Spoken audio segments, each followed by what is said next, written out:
Hello everyone, I welcome all of you to my channel Knowledge Center. Myself Om Kumar and today we will discuss our 7th part of IIT JEE series. हमारा आज का topic है screw gauge. इससे पहले part 6 में हमने discuss किया था हमारा टॉपिक वर्नियर कैलिपर. सो इस वीडियो का जो लिंक होगा मैं इस वीडियो के डिस्क्रिप्शन बॉक्स में डाल दूंगा. आप वहाँ से पार्ट 6 को देख सकते हैं. और इससे पहले के जितने भी जो पार्ट्स हैं पार्ट 1, 2, 3, 4, 5 उन सभी पार्ट्स को आप हमारे चैनल के माध्यम से देख सकते हैं. Okay everyone, so now let's start with our today's topic. So first of all जो नाम है उससे हम लोग ये समझ सकते हैं कि जो हमारा ये स्क्रू गेज है that works on the principle of a screw. That works on the principle of a screw. So screw में क्या होगा, एक हेड होगा.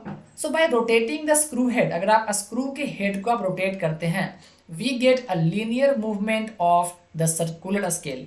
कि इसका जो सर्कुलर स्केल होगा वो एक लीनियर मूवमेंट शो करेगा.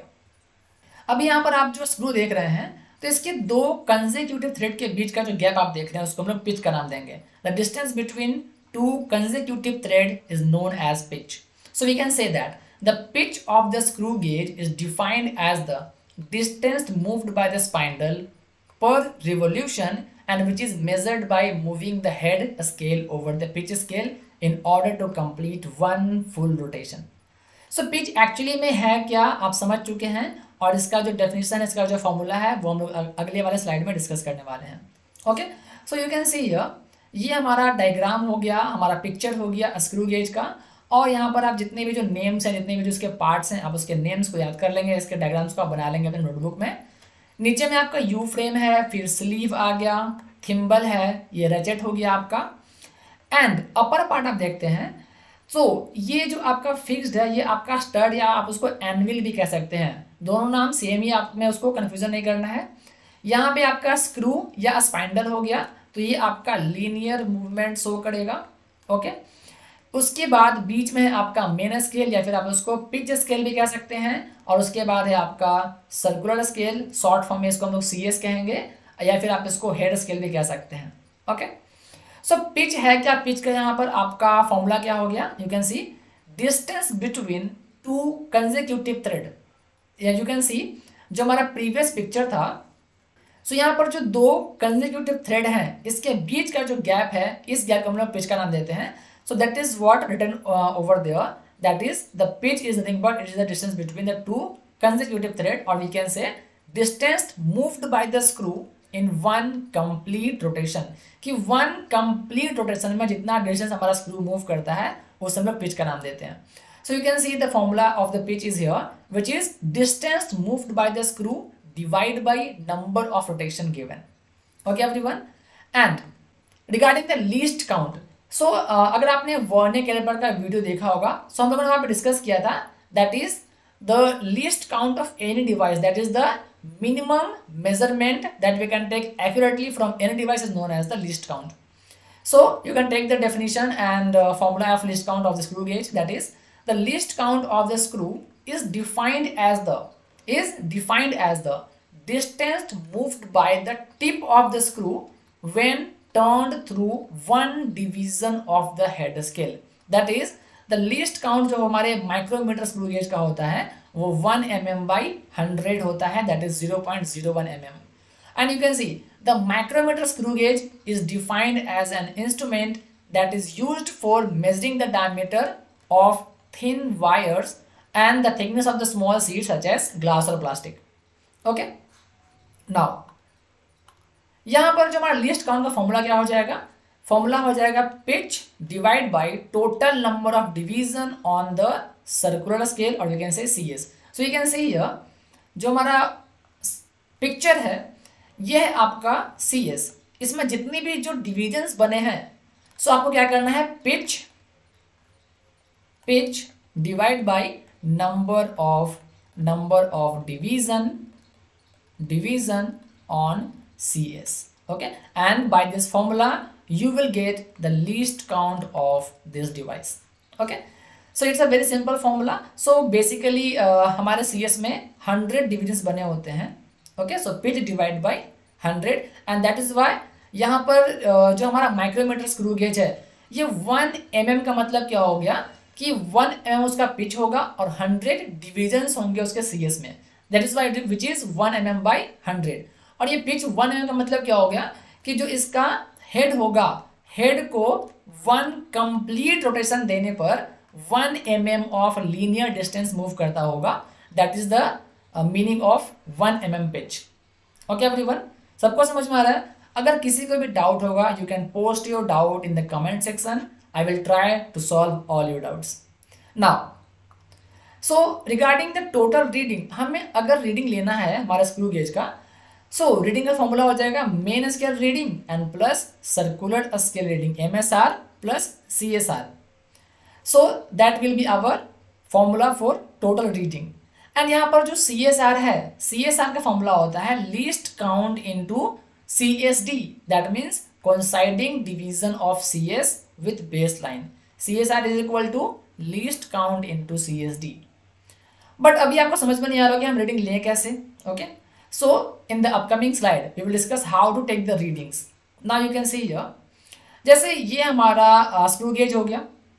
अब यहाँ पर आप देख सकते हैं जो ये बेस लाइन है, ये आप जो बेस लाइन देख रहे हैं, तो बेस लाइन का रीडिंग कितना है 25, 6, 7, 8, 9, 29। तो ये हो गया आपका मेन स्केल रीडिंग MSR आपको मिल चुका है 29। और हमारा फॉर्मूला क्या था if you remember, MSR plus CSR। तो हमारा MSR आ चुका है जो कि है 29 का। But what about the CSR is equal to least count into CSD। So least count आपको पता होगा, because least count is equal to what, least count is equal to pitch divide by number of division on CS, correct? So 29, which is our MSR, least count we can get from this formula, and regarding the CSD which is 52, why you can see ये आपका 50 है, 51 और 52, तो ये जो आपका value है जो आपके बेस लाइन से कोइंसाइड कर रहा है, ये आपका क्या हो गया, ये आपका बेस लाइन हो गया। तो बेस लाइन से 52 कोइंसाइड कर रहा है, इसलिए हम लोगों ने 52 को CSR लिया है।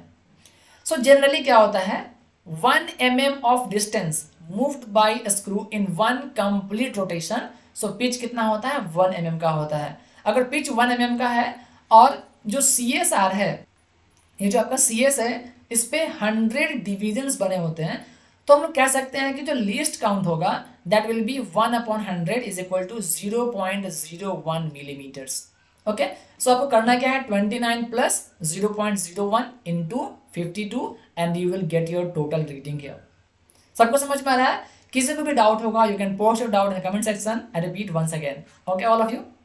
Now regarding the errors, so अगर हमारा जो स्क्रू गेज है, अगर आपने उसको ओपन नहीं किया है, okay, eight initial condition you can see if zero of CS, जो आपका CS का जो जीरो है that does not coincide with the base line, तो हमारा CS का जीरो यू कैन सी वो यहाँ पर है और बेस लाइन यहाँ है, तो बेस लाइन से हमारा जीरो कोइंसाइड नहीं कर रहा, इसका मतलब कि हमारे डिवाइस में जीरो एरर है। Okay, if CS or you can say zero of CS does not coincide with the baseline at initial condition, that's important, at initial condition before starting the measurement. So at initial condition before starting the measurement, when a spindle and a stud touch each other, कि जब आपका spindle और stud एक दूसरे को touch करता है। Okay, if I can show you the previous picture, see यहाँ जो आपका spindle है और ये आपका स्टड है, तो जब ये एक दूसरे को टच कर रहे होंगे, उस केस की बात की जा रही है कि जब ये दोनों दूसरे को टच कर रहे होंगे तब। So at initial condition before starting the measurement when spindle and stud touch each other, then it is said that there is a zero error in the screw gauge. Okay, so अभी आप देख सकते हैं जो zero है CS का is below the base line, base line से वो नीचे है। ये जो जीरो आप देख रहे हैं वो बेस लाइन से नीचे है, तो इसे हम लोग बोलेंगे positive zero error. So formula क्या है, positive zero error is equal to least count into coinciding division of CS with the base line. अगर हम ध्यान से देखें तो इसका कोइंसाइडिंग डिवीजन कौन सा है, ये आपका हो गया 0 1 2 3 4, सो 4 हो गया, तो least count into 4, So what will be our corrected reading? That is equal to total reading and minus positive error. And यहाँ पर आप देख सकते हैं सेकंड पिक्चर में जो बेस लाइन है वो आपके CS के 0 से कोइंसाइड कर रहा है, that means no error. Now यहाँ जो नेक्स्ट केस बनता है, यहाँ जो आपका 0 है CS का, जो 0 है CS का वो हमारे बेस लाइन से ऊपर है. Okay, when 0 of CS is above the base line then it is said to be negative 0 error. So again we have the same formula, negative 0 error is equal to least count into coinciding division of CS with the baseline, and again corrected reading that will be equal to reading plus negative 0 error, and this is how you will get your exact reading. Okay everyone, so now we have 3 questions here. पहला question है, you can see, if or we can say the nth division of main scale, nth division of main scale coincide with n plus 1 division of VS, that is vernal scale, given one main scale division is equal to A units, find the least count of the vernier. So आप लोग को पता होगा अगर n plus 1 VSD n MSD से match कर रहा है मतलब दोनों का लेंथ इक्वल होगा. So हम लोग कह सकते हैं कि 1 VSD is equal to n divided by n plus 1 MSD. So least count का फॉर्मूला क्या होता है for vernier caliper? 1 MSD minus 1 VSD. So 1 minus n by n plus 1 MSD and that is equal to 1 by n plus 1 MSD, जहाँ पे आपका यहाँ पे दिया हुआ था 1 main scale division is equal to A. So we can say A divided by n plus 1 and that will be the least count of our vernier. Next है, a spherometer has 100 equal divisions marked along the periphery of its disc. One full rotation of the disc advance on the main scale by 0.01 centimeter and find the least count. So यहाँ से हम लोग pitch निकाल सकते हैं ना. Pitch यहाँ पर दिया हुआ है 0.01 सेंटीमीटर, क्योंकि यहाँ पर क्या लिखा है वन फुल रोटेशन, एक कंप्लीट रोटेशन में 0.01 सेंटीमीटर का जो डिस्टेंस है वो कवर किया, दैट मीन्स वो हमारा पिच हो जाएगा. तो लीस्ट काउंट क्या हो गया, pitch divide by total number of division on CS. So 0.01 divide by 100 is equal to 10 to the power -4 centimetres. And जो सेकंड सो लास्ट जो क्वेश्चन है हमारा, least count of a stop watch is 1.5 second. यहाँ पे least count 1.5 second दे रखा है. The time of 20 oscillation of a pendulum is measured to be 25 second. So 20 oscillations का जो टाइम है वो 25 सेकंड का है. What percent error in the measurement of time.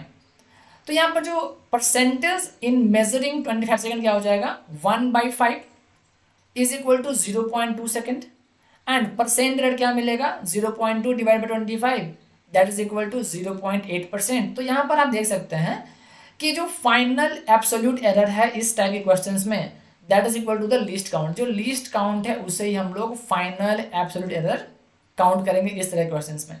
Okay everyone, so I hope आप सभी को समझ में आ रहा है. If you any doubt you all can reach out to me in the comment section. So take care of yourself and keep learning. We can meet again because I feel together we can make a difference.